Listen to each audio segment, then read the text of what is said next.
you have this massive ripple effect. Yeah, and it goes through all those components of your life, into your relationships, into your work, into your hobbies, into everything. It's how you are with your family. The state of you affects all of those things greatly.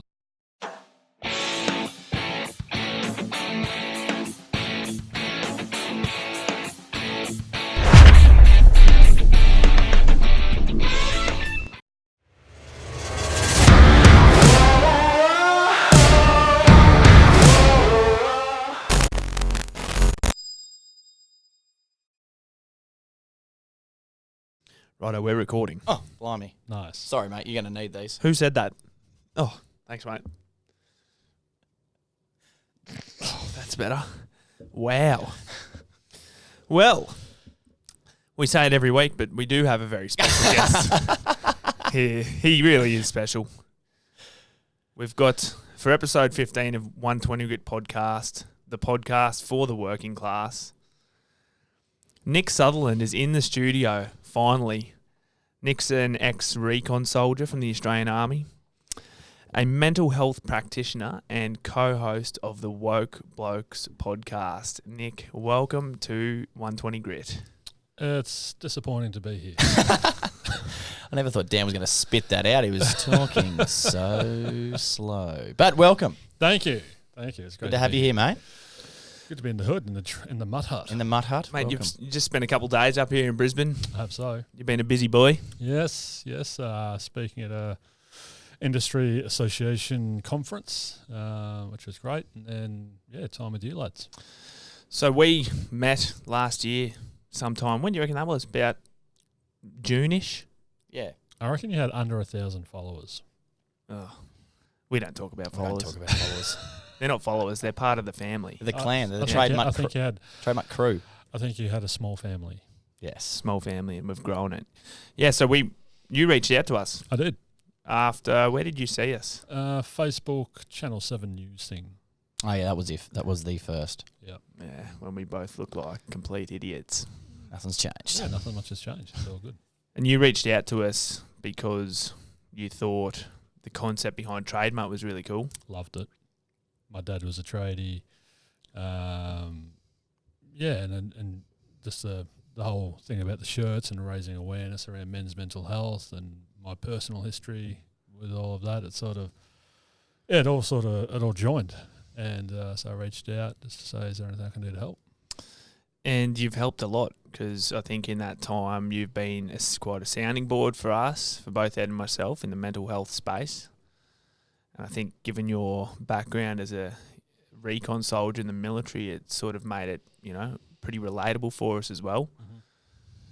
But you've got your own story that's led you to that point, to becoming a mental health practitioner, and your time in the military and all that sort of stuff. So I suppose it'd be a good idea to take it back there a little bit and Let's delve into it. dive in. Let's go back in time. Yeah, let's go back. Where's your buttons for all your music? Don't do it. They're there, but I'm Banned. not coordinated Banned. enough to.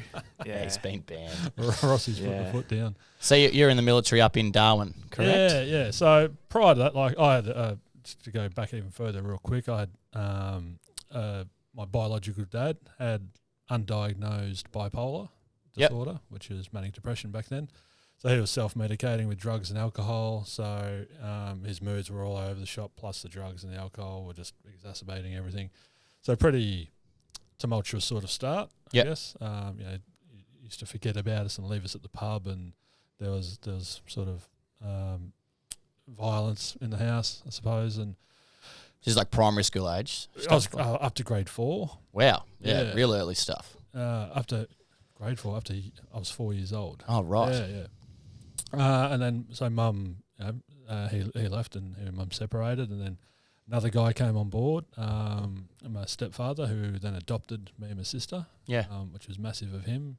He was pretty young at the time, so we moved up to Queensland, lived in Brizzy for a bit, and moved back to Ballarat, and then I was a bit lost. I think moving around so much, I was a bit all over the shop, no confidence, no self-esteem, so I was the class clown, always sort of acting out, trying to get people to like me, and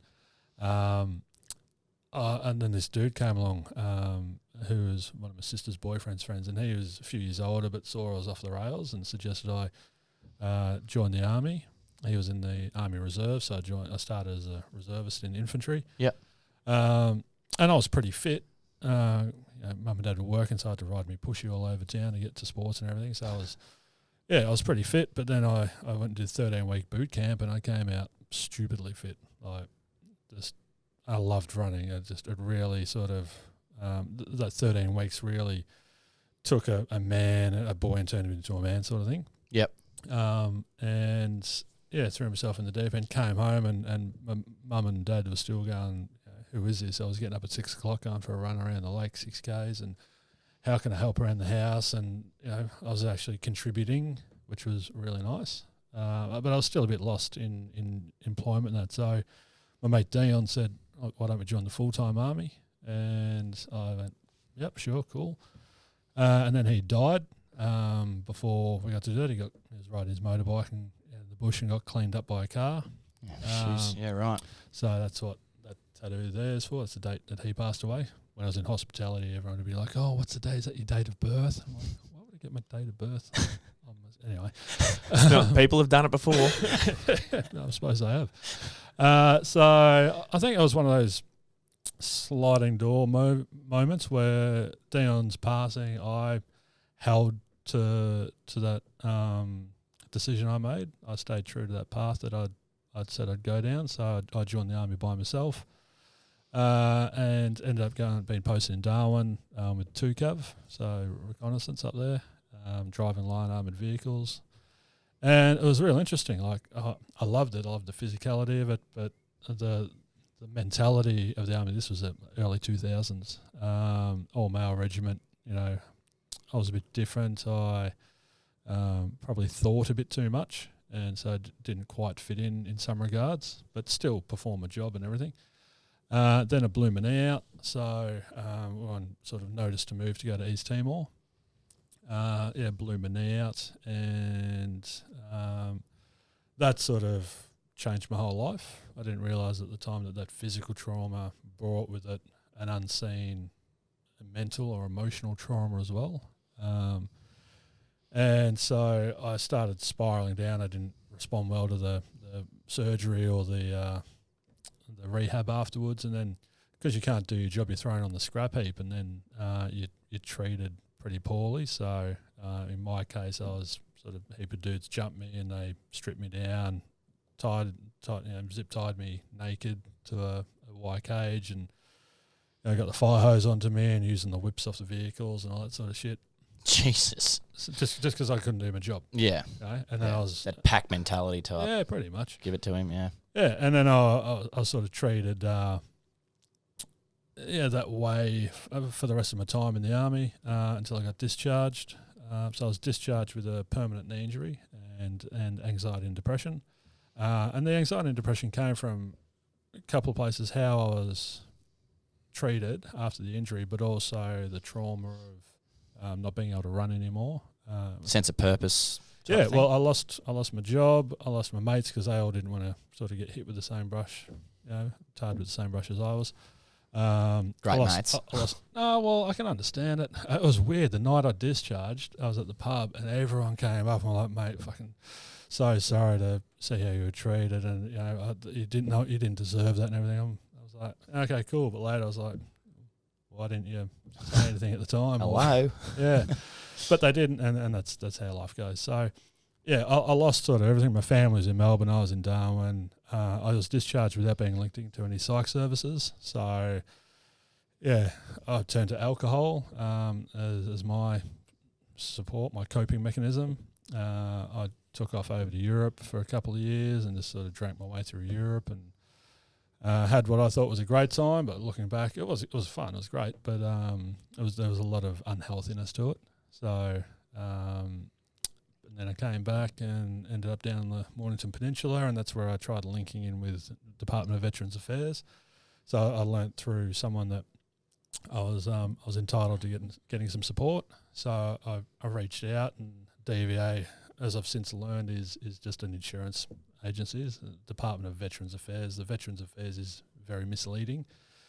They don't really sort of care about you at that time. So, plus I was so raw still. I was so sensitive because I was still, Hadn't been dealt with. Yeah, I was still hurting. A great deal. Yeah. So I reached out and they just treated me like a number, and I became really codependent on them. And I realised, looking back, how much I outsourced my happiness, and that created my mental health.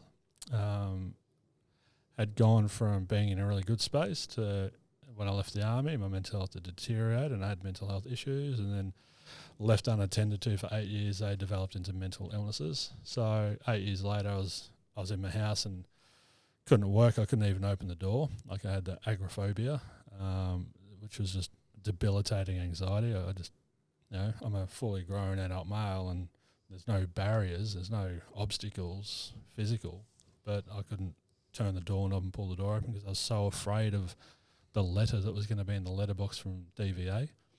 And then so that combined with the depression that just deteriorated sort of got me into that headspace of, all right, well, I don't want to end my life, but I want to end the life that I'm living. So suicide became a very real option. And it was that probably aha moment, that epiphany, I guess you could call it, where I was at the door and I was just some part of me started laughing. I was like, what the like, I'm a fully grown adult male and I cannot turn this door that I know is unlocked and I cannot walk outside. So if my mind is capable of this, if my mind has created this invisible barrier that stopped me from going out, what's it capable of at the other end of the spectrum? What's it capable of if I actually put some time and effort and energy into it and start training and conditioning it and looking after it? So that epiphany, I guess, created a crack in my agoraphobia, and I fucking shot through it because I didn't want to die. Yeah. So bolted out the door and went and saw a GP, linked me into a psych real close, so I didn't have to go too far. And spent the next year basically deconstructing and then reconstructing myself, like breaking down everything, like my whole entire self. I was still Nick, but the shift was that big that my friends, that I had back then and still have now, they refer to the old Nick and the new Nick because it was that much of a turnaround.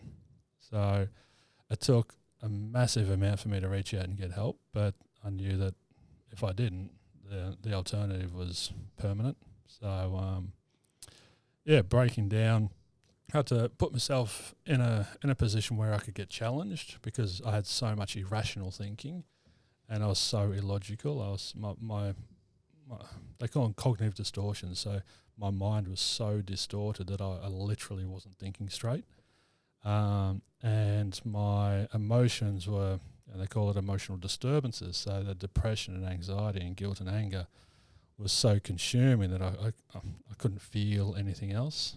So once I got into this safe space, I guess, which is what I try and create which is what I do create for my clients now, it's a safe space for them to be vulnerable, and in that space they're not being judged, and I wasn't being judged. I could actually ask questions and just put it all out there. I could speak about for the first time about, what I learnt was it's called sexualized violence, what I experienced. I never had a name for it. Sexual abuse didn't really fit my mind because it's not what I thought of. Are you talking about the process of being strung up? Yeah. Sexualised violence, being strung up and hosed down naked. Yeah. Because there was touching of the genitalia. It wasn't in a sexual manner. Yeah. It was from a different space. So I'd never really talked that with anyone. I guess I had a lot of shame around that as well. Was it my fault? Did I ask for it? Similar to, people who experience sexual abuse, I suppose.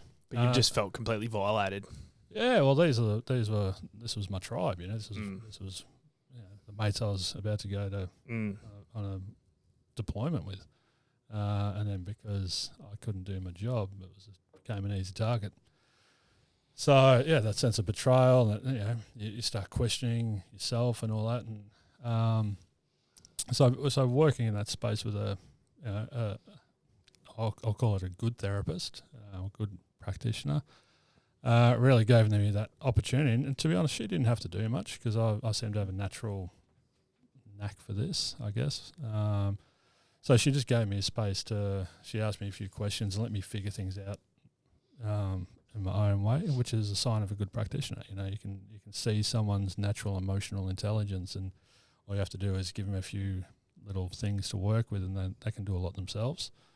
So, yeah, came through that a completely different person. So that process I've learned is called metanoia. It's like a psychological breakdown and then rebuild. And everyone has this aversion about a breakdown. You know, I can't have a breakdown. But it can be a really cathartic thing. It can be a very important process. So for me it was. And then, I was like, fuck, there's so much value in this now. I'd forgiven my dad, my biological dad, and I put myself in his shoes, and I was like, well, imagine being a dude that, beats his kids up and beats his wife up and leaves them at the pub and does all this stuff, but deep down loves them so much, but he can't show them through his behaviour that he loves them. And I thought, what would that have been like for him? So when I stopped making it about me and I started making it about him, I stopped being the victim, and I started making it about him and used some empathy and compassion. It was really interesting. I could see him in a different light and I could feel for him, and I'm like, fuck, it must have been terrible for this bloke to not show his kids he loved them. So in that I learned to love him unconditionally and forgave him and accepted everything.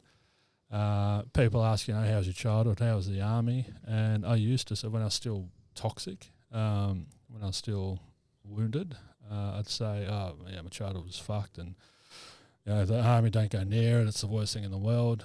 But that was the hurt part of me speaking. It wasn't me saying that. So now when I did the work, now when people ask, I'm like, it was a really challenging but rewarding experience.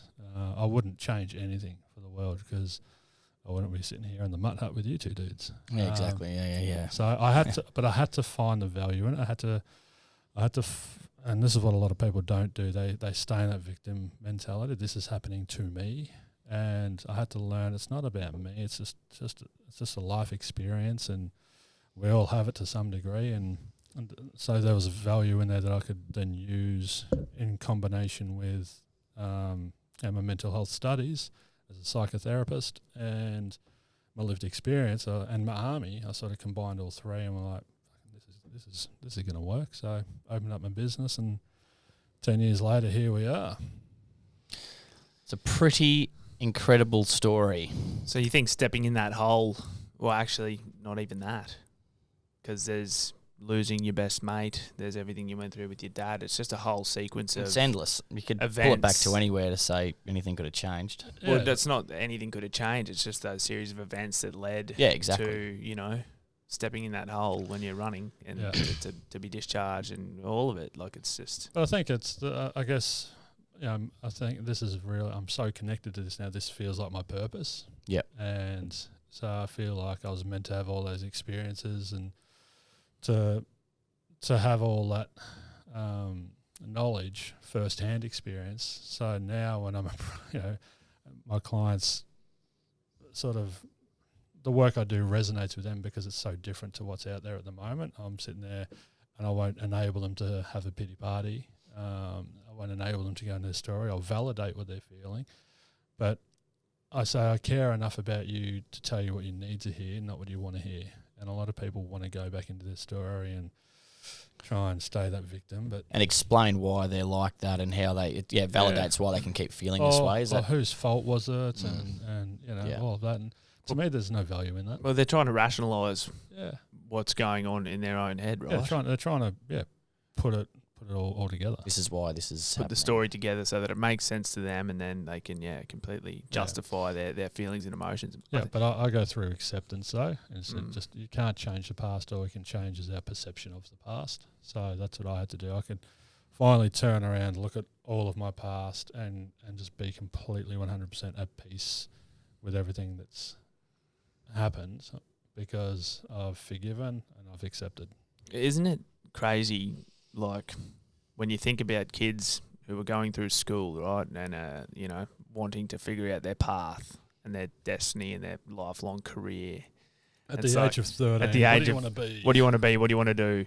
Destiny. Yeah. Good one. And The universe is looking down going, yeah, I'm interested here because I've got a plan, but what do Yeah, you think you're going to be? exactly right. And then, I mean, even the same for our journey to end up here, it's like doing TradeMutt. It's like you don't make that decision at that age and just do it. You need to experience Can't life. remember what OP score I needed to get into TradeMutt.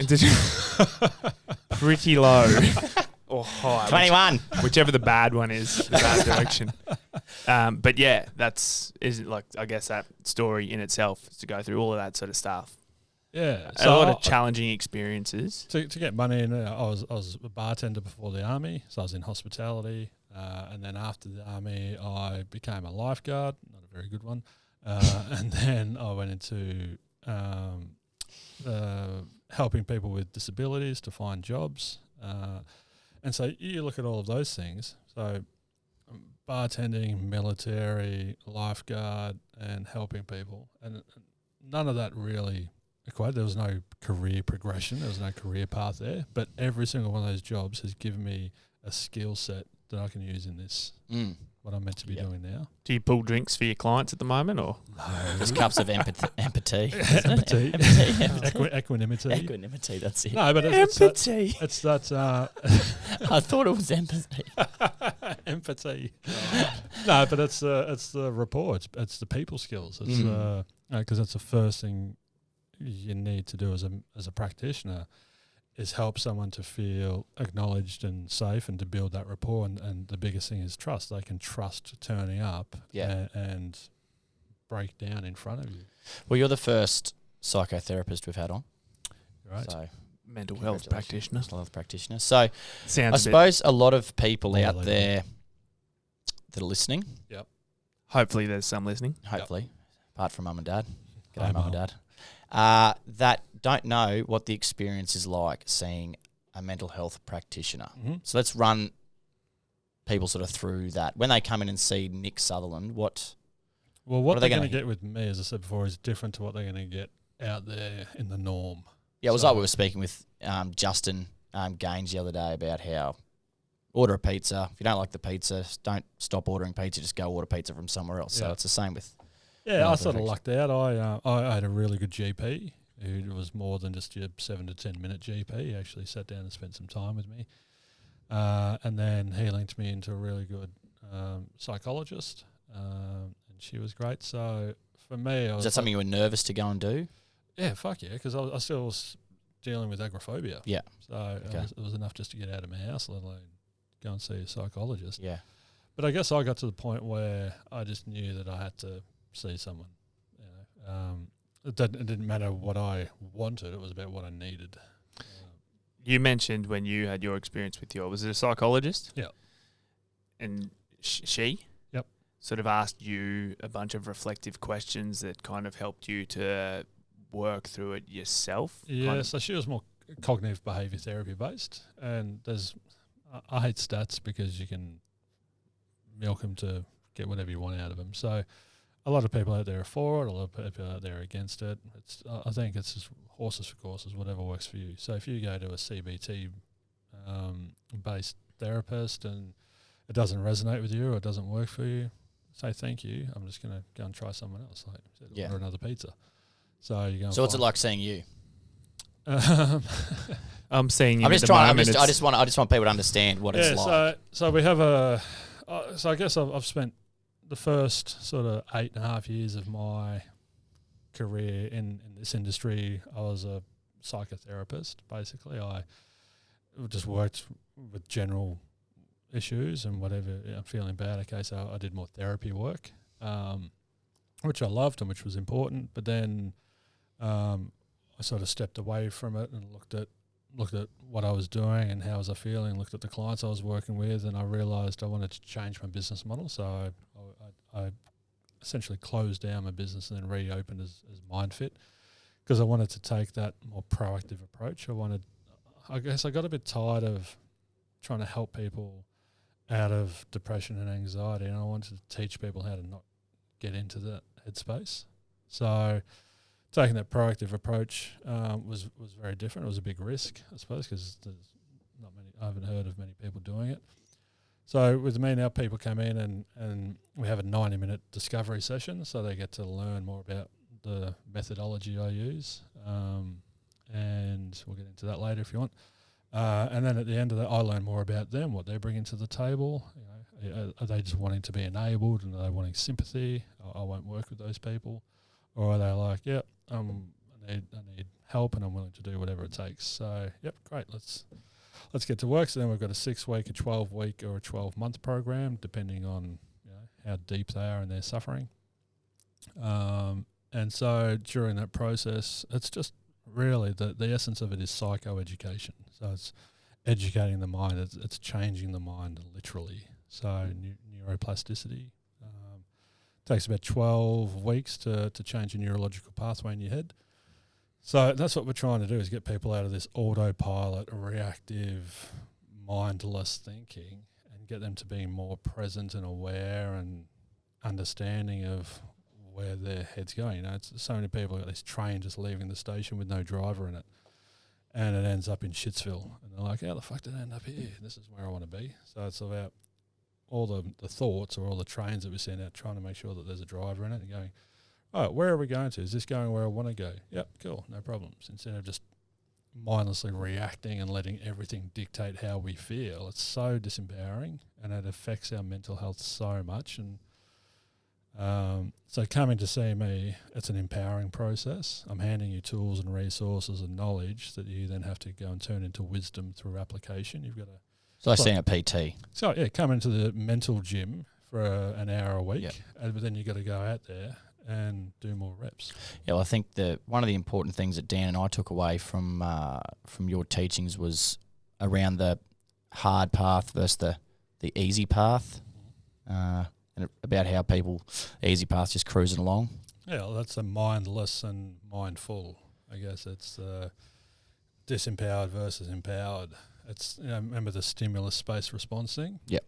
So taking the easy path is there'll be stimulus, and everything is neutral. Everything we experience is neutral until we filter it and process it, and then we decide based on our values, whether it's good or bad.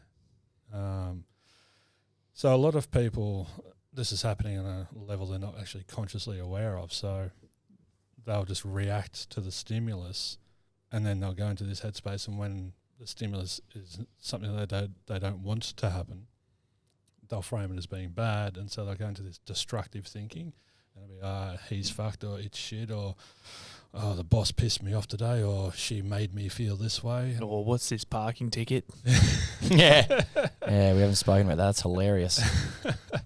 And it's really interesting how people disempower themselves so much throughout the day. It's even the expression, he made me feel terrible. He didn't make you feel terrible. Your reaction to whatever he said, the stimulus, You chose that. was to then feel bad. So it's happening internally. Nothing external really makes you feel anything. You can kind of understand, though, how people who aren't, I suppose, educated in this space or haven't had it explained to them in essentially layman's terms, Bloody layman. could go down that path. Oh, mate, I was there, and that's why I'm such an advocate for helping people to understand. And when we do a presentation, we ask a room full of 100 blokes who here's got mental health, and 3 of them will put their hand up, and we'll ask them why, and they'll say, oh, because I've had anxiety and depression, or I've tried suicide. So that's a negative connotation and perception of mental health. So people are ignorant in a literal sense that they don't have. It's not their fault. No, it's just, of course not. yeah. They just don't have the awareness that they've got mental health, because it's not taught at school, and the parents don't know, so they're not teaching their kids.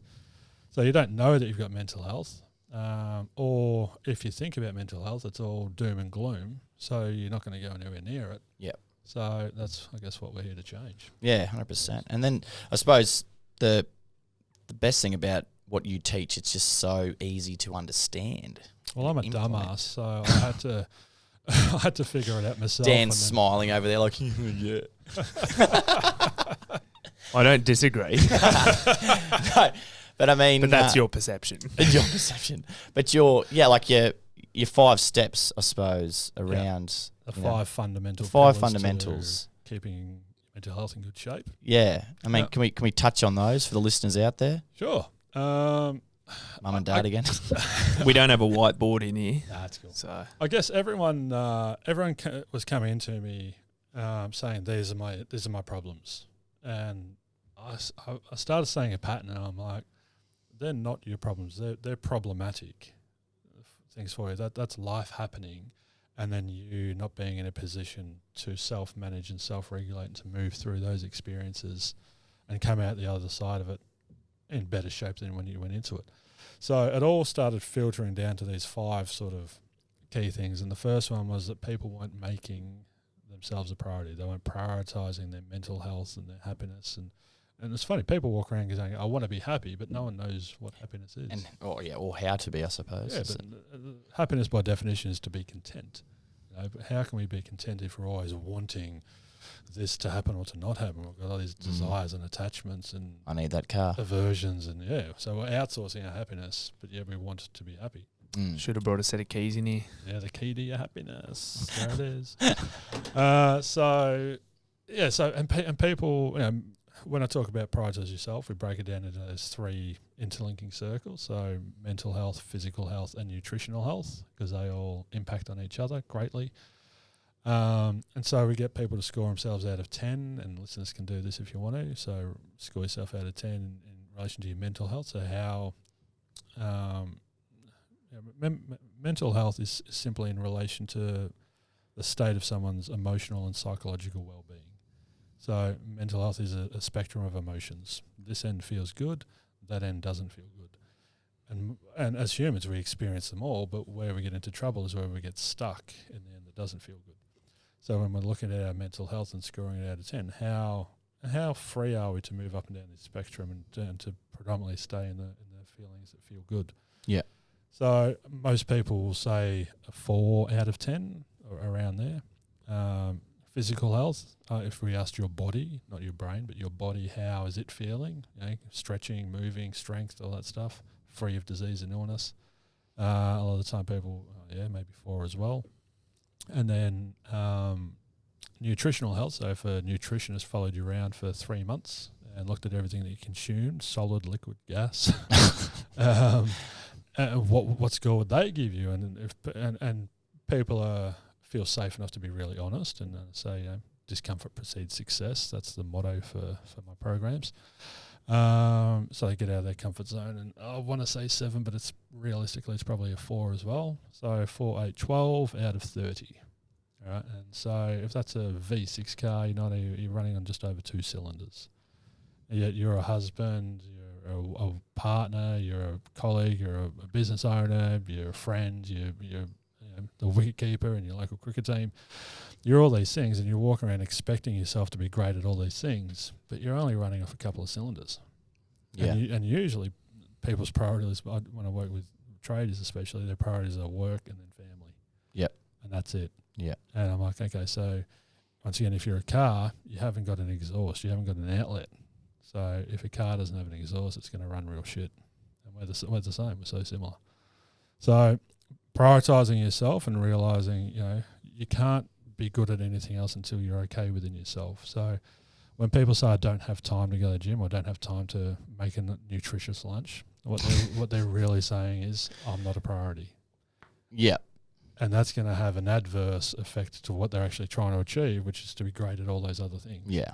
Yeah. So, put the mask on yourself in case of emergency, so you're in a position to help others. Yeah. So that's the priorities. And once people get their head around that, okay, right, I need to prioritise myself. You're telling me it's not selfish to be your own priority? No. It's actually better for everyone else around you if you're looking after yourself first, would it not be? That's correct. It's Boom. common. You talk Yes. to parents all the time, and they're like, my kids. Yeah. My husband. And that's human nature. I talk about it all the time. I think human nature is this disease that we're all born with. God damn it. It's an affliction. And it's our duty to overcome that irrational human nature. Yeah. So once you're in a position to prioritise yourself, then you've got these basic human needs that need to be met. So sense of power, the ability to make choice, freedom, financial, freedom to communicate, freedom not being in jail, Yeah. fun, survival and a sense of belonging.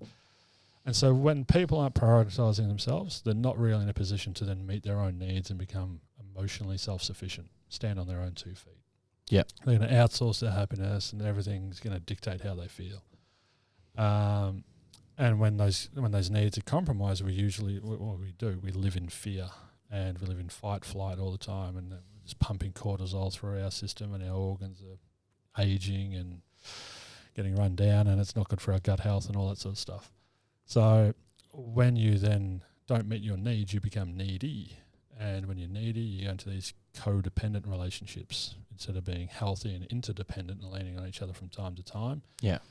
You become codependent, and then you're going to live in more fear, because what happens when that thing moves away, you're going to fall down. Yeah. So heaps of dudes go to the gym, which is great, but a lot of them go too much because they're reliant on the chemicals that they feel when they're in there to make them feel good.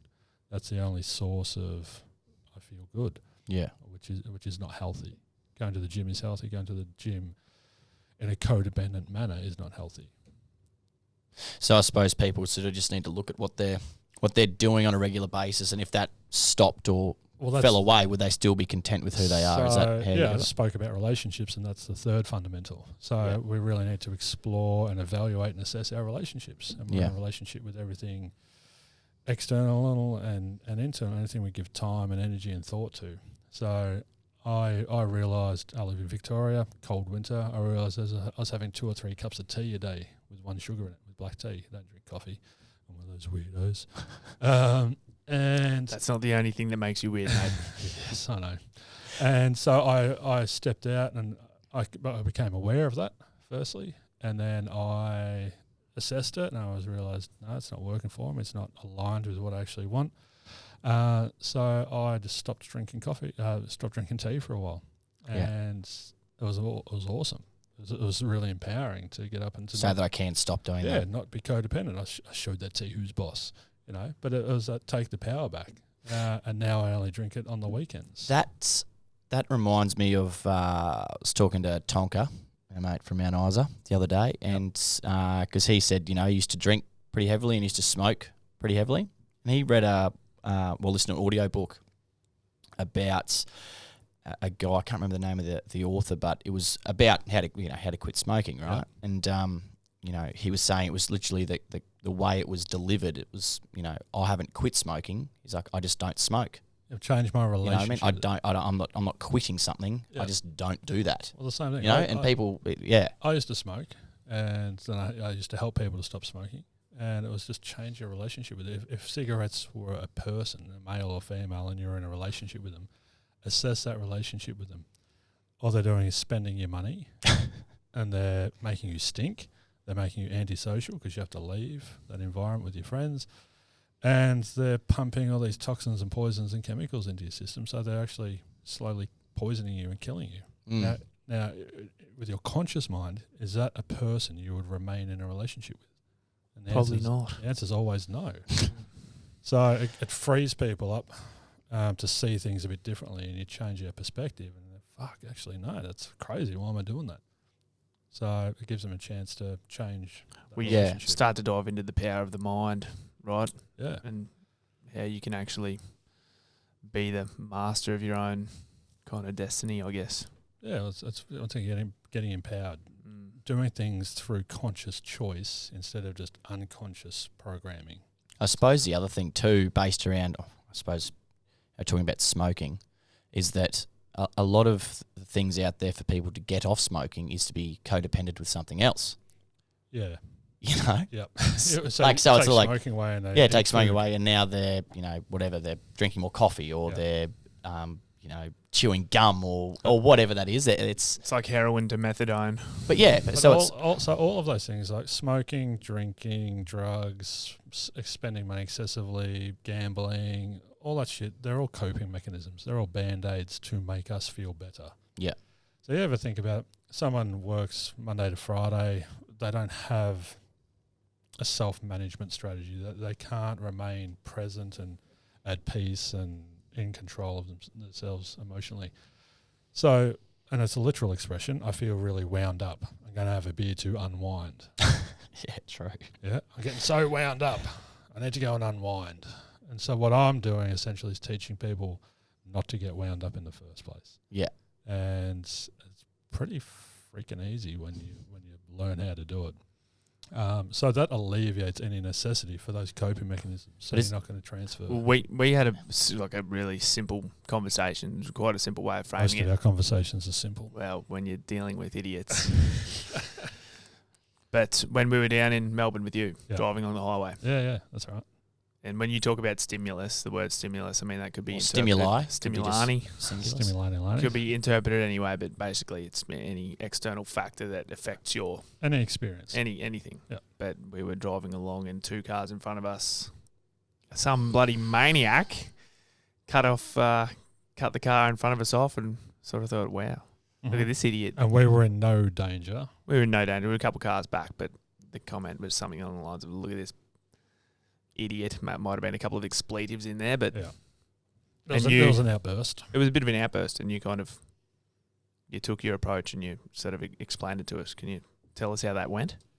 Yeah, well, in that space, you immediately outsourced your happiness, and you let something external that you've got no control over dictate how you felt. So you had this emotional disturbance. You went from being calm and composed to then heightened and off into a different headspace. But that person who cut the other car off in front, I could have easily been that car who was cut off, right? Yeah, but you weren't. But my natural thing is to think... Are we still on this? This happened 2 years ago. No, but it was the way you explained it that started... I can't remember how I explained it. So it was... Put yourself in that person's situation, that they've cut another car off, and it's like, well... Yeah. Maybe they are a bad driver, or maybe... So you were speaking from ignorance, exactly, once again, in a literal sense. You had no idea if that person had just had a heart attack. You didn't know if they just got a phone call saying your mum's died or your wife's giving birth or whatever. They're on the way to the hospital and they're in a mad rush. Because it didn't suit you and didn't fit in with your beliefs and your value system, you then judged and condemned and put that person down. And that says more about... But it's an easy thing to do. But that's the easy part. Yeah, so that said more about you in that moment than it did about that person. Yeah. And I know you didn't mean that. I know that you're not that way inclined. So it was very out of character, but it was out of character because it was an angry and upset part of you speaking. What about when people talk that most things that people do, like reactions or when they make a choice, it's based off emotion? Most things people do is based off an emotion, how it makes them feel or stuff like that. What's the question? Well, is that a positive thing to be doing, or is it to be sit back and look at it, from your objectively? Sense of more of a broader scope rather than just being like, like you said, that makes me feel bad or that. Most of the time we're living in fear, so we're in a negative emotion and we make decisions based on fear. So you have a think about when someone falls into quicksand as a metaphor, instant that their mind goes into fight flight and they're like survival mode, instead of just doing what we're meant to do is stay present and stay still and go, right, don't move, otherwise it's going to make situations worse. I'm walking along a path, so there must mean other people walk along this path, so I'll just wait here and someone will come along and I'll be pulled out and I'll be okay. Yeah. So you can go into that constructive thinking. That's what it is, and stay present and calm and at peace. Yeah. Or you can just continue just reacting mindlessly to everything. Because that's that, emotional type thinking. And I suppose it can be quite negative in the fact when Danny Frawley recently, unfortunately passed away, and a lot of people, and it's true, Danny was full of life, he came into a room and filled the room and everything like that. But I saw in Danny a very emotionally driven person and someone who couldn't quite regulate their emotional state. He had deep attachments to how he thought things should or shouldn't be, and when they changed, Danny couldn't be too flexible. And I'm very mindful of how I'm talking about him. I would say this if he was still alive, so I don't want it to be taken and misconstrued like I'm having pot shots against someone who's just passed away, because my dad played footy with him and he was from my hometown, and so it's very sad. But I guess I want to try and find a positive in Danny's passing and help people to understand that if we continue to be so emotionally driven and let our emotions dictate how we feel, then we're always going to be powerless. Like if stimulus happens and then we react and we go into a space, more times than not it'll be a negative space. But if we get what we want, we'll go into a happy space. But then we're going to go back into a negative space because whatever made us happy is going to go away. Yeah. Or it's going to change because everything is impermanent. So operating in that way feels good at the time. It's a very quick fix. It's a very instant gratification. Yep. But it's not healthy long term. So, so we got to the third fundamental. Relationships. Which was relationships. Yep. The next one is beliefs. So our belief system is basically our operating system like in a computer. So our beliefs create our thoughts, thoughts create our feelings, feelings create our behaviours basically. Okay. And a lot of the time people are so focused on their behaviours and on their feelings and they try and change them or stick band-aids on them to make them go away instead of changing what's actually causing and driving them, which is our beliefs. And a lot of the time we have irrational beliefs, and the three most toxic ones are I must be loved, I must be perfect, and I must get what I want. And they'll sound pretty good. Yeah, well, they're so immature. You think about a 5-year-old, I must get what I want, I must be loved, my parents must love me, everything must be perfect. And that is so irrational and it's so ego-driven. Yeah. So that's that human nature I talk about that we need to evolve past. Yeah. So I realised back in my day that I had a very out-of-shape belief system that was driving all of my emotional states. Saying that you were, like I suppose with the veteran affairs type thing, you were like, I'm owed something or I deserve. I must get what I want and this must be a perfect system and you must look after me. And I was so demanding. I had so many demands and expectations of the world. But you're also in a bloody vulnerable position where you're looking for support, help, but I wasn't doing anything to help myself first and foremost. And this is the thing. I created an expectation that the Veterans Affairs, I made them wholly and solely responsible for my happiness rather than understanding and knowing at the time that there was another choice where I could, first and foremost be responsible for my happiness. So, take control. Yeah, and that's what we spoke about with the National Mental Health Commission CEO a couple of weeks ago. I spent an hour with her in Melbourne learning about the landscape and the 10-year plan for, she's the suicide prevention advisor to the Prime Minister, and it was great having an hour chat with her and learning about that landscape. And the biggest thing I said was people aren't taking responsibility. No, the golden rule in the Myndfit program is that you are responsible for your happiness, no one else. No one else was put here on this earth, and no event has been specifically designed to make you happy. Do you think we've become, programmed to feel that way though, in certain ways? Sort of like, if you go to, if you can't afford to go to uni, you got HEX. So you got HEX, right? Yeah. So like, if HEX wasn't available, people would be blowing up and saying, I deserve to be able to go to university. Well, because back in the day, university was free. Or then saying, if you're, people trying to get on a disability pension or something, and they're not getting that, and they're sort of. And same with like, even people, out west that are always like, ScoMo, we need, whatever with, the drought. We need you to make it right. Need you to make it better. Like, how do we make people People are choosing to stay in those positions, so. Easy path again? Not the easy path. Let's go back to the relationships. And if you become fully codependent on a system or on a person, everything they do is going to be scrutinized by you subconsciously, and you're going to decide whether they're making you happy or not. If you can go into an interdependent relationship and lean into a system to get some help and support, but do everything you can to help yourself as well, which is part of should I stay here? Is this an environment that's good for me? Could I go and get another job? Should I leave this relationship? You've got to. If you don't take responsibility for your happiness first and foremost, then it's going to be a shit fight from there on. So, the last one, beliefs, and then, so your beliefs create your thoughts, and then your thoughts come in the form of these thinking styles. So there's about 15 different really unhelpful thinking styles. So once we get the belief system sorted, we can clean up those thinking styles. And some of those are like worst case scenario. You magnify things, you jump to conclusions, you crystal ball, you read people's. I know what she's thinking. No, you don't. You've got no idea what she's thinking.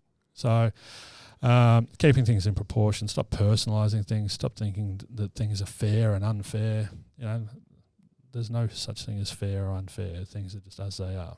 And they either meet your value system or they don't. So everything comes back to those 5 sort of fundamental pillars. It's good stuff. We could have used a whiteboard. Yeah, I know. Yeah, wow. Could have, but didn't. So you were talking about your experience with the, sorry, what's her name? Christine Morgan. Christine Morgan, yeah. Morgs. Yeah, just recently. And a 10-year mental health plan. Yep. In she's Australia. She's travelled the country for a couple of months, and they've had all these town hall meetings and learnt from people, the community, what they're struggling with, what's working, what's not working for them. So I think Christine's amazing. She's come from the Butterfly Foundation, and So Lexi.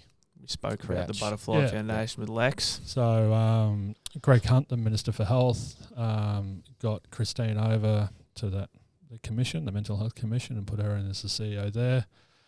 And so I met with her for an hour, and then the town hall meeting was that night, and we listened. I took some clients with me, and we all sort of listened in. And I watched Christine not work the room, but manage the room, and she listened with compassion and empathy. And I'm really having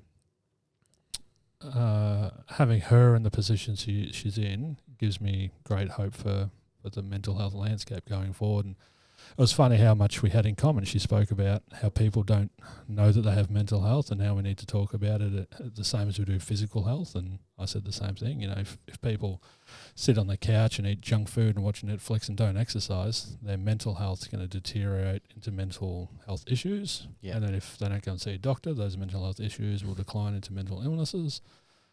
Same with mental health. And so her and I were very similarly aligned. And I said, what TradeMutt's doing and the work we're doing with them and the TX Foundation.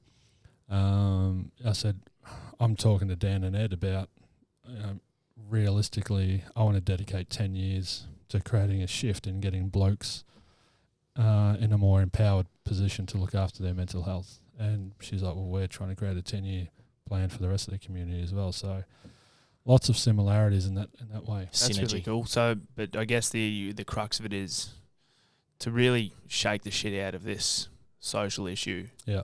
It is really about, you talk about empowering people with the tools and knowledge to understand and own their own mental health. Yeah, people are working in the dark, Yeah, and it's completely understandable. But the crux of it is that education is the key. Like, there are so many people who find themselves at that crisis point, and there are lots of services out there to deal with people at that crisis point, which are super necessary. But the idea behind educating people and equipping them with these tools is to stop them from getting that far down that path, correct? Yeah, so it's giving them a fighting chance, really. I'm 22 years old, left the army. I had no idea I had mental health. I had no idea how to look after it and keep it in good shape.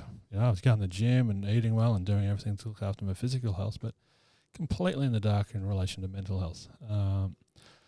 So if we can get it across to people that they have mental health and there's strategies that they can employ, there's things they can go and learn. That's what's called Myndfit. We're trying to get people's minds fitter and stronger and healthier and more resilient to manage the day-to-day experiences, not to cope. We want to stop coping. We want to stop asking for coping mechanisms. We want more self-management strategies because it's much more empowering. But I guess what is cool, from being in this space, my understanding and working with you and everything, it's, your psychological state of well-being really controls or is responsible for every single decision you make in every single waking moment of your life. You have this massive ripple effect. Yeah. And it goes through all those components of your life, into your relationships, into your work, into your hobbies, into everything. It's how you are with your family. The state of you affects all of those things greatly. When you talk about the 3 circles, though, about nutritional, physical, and mental health, yeah, I would tend to think that if you found yourself, yeah, sure, it's a combination, it's an overall score of all three, but I would tend to think that if you manage to, be equipped with the tools and understanding to manage your own mental health, well, then it's going to make it far easier, have you in a far better position to make healthy decisions about Completely. your food or healthy decisions about the level of physical activity that you undertake. Yeah, your mental health's the most powerful one, but it's the most neglected one. Mm. Like so many people, the health industry is worth billions of dollars, but the mental health industry costs billions of dollars because we're just treating the symptoms all the time. Irony. And I think we can change it.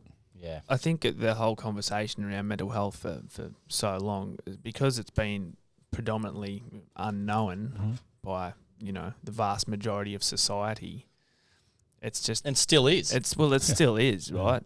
But, I was talking to a fellow who was in here yesterday, who you'd met with, and we were talking outside, who he's been through some struggles, some dramas, but he's since sought help from you. Mm-hmm. And I was talking to him about how awesome that is, that he's actually seeking that help and gaining the knowledge that he needs, because that's the hard part done.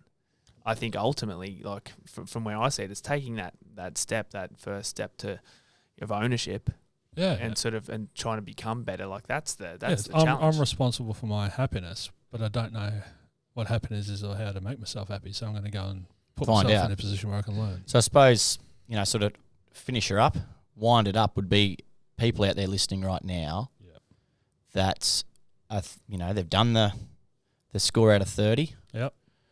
And they're thinking, I'm a little bit low. Mm-hmm. What's next? Just reach out. I mean, I didn't want to go down I did initially go down the GP path, and luckily DVA sort of covered my mental health stuff, so the money, the finance was not impacting. I mean, it does impact on a lot of people, and there's a mental health care plan out there for people, and like any system, there's good doctors and there's bad doctors. So just don't. If it doesn't resonate with you, remember, if you go to a doctor, he's working for you. Don't outsource your health to him.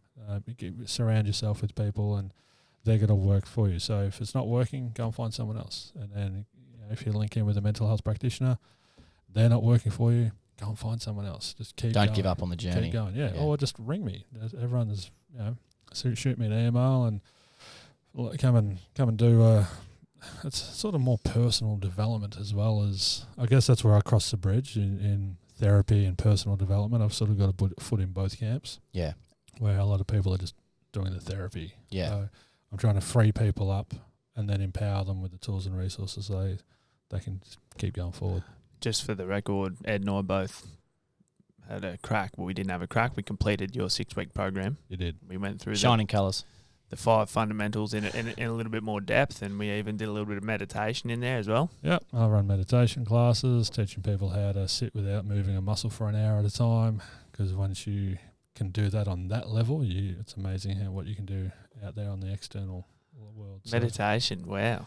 Yeah, man. Pretty out there, mate. No, it's not. Everyone's doing it. It's got to become the norm. It's not out there. It's in there. It's in there. That's the irony. We're doing it right now. Awesome, mate. Well, we mentioned on your intro that you are the co-host of the Woke Blokes podcast. Yeah, wrap your earballs around that. So what can we expect on that podcast? Just me and my mate Ryan. He's Rye Dog. He's the founder of Centre for Healing. I'm obviously the founder of Myndfit. Rye Dog's past is similar to mine but different. He's a lived experience practitioner. He was a tradie that went down the ice path. So and he pulled himself out of that after a bit of jail time. And it's just he and I talking about where we were and where we're at now, and how much more awareness we have, and how much that awareness has given us a capacity to sort of be more present and have healthier relationships and all that sort of stuff. So yeah, we take the piss out of each other and try and teach people what they can do differently. So love it. Cool, man. Listen. Thanks, Sutho. And check Sutho out at Myndfit, MYNDFIT. That's correct. .com. .au. Or on Instagram. And Myndfit program. Yeah, love it. All right, thanks, Sutho. Really appreciate it today, mate. It's awesome. Cheers, boys. Thanks, Sutho. You're welcome.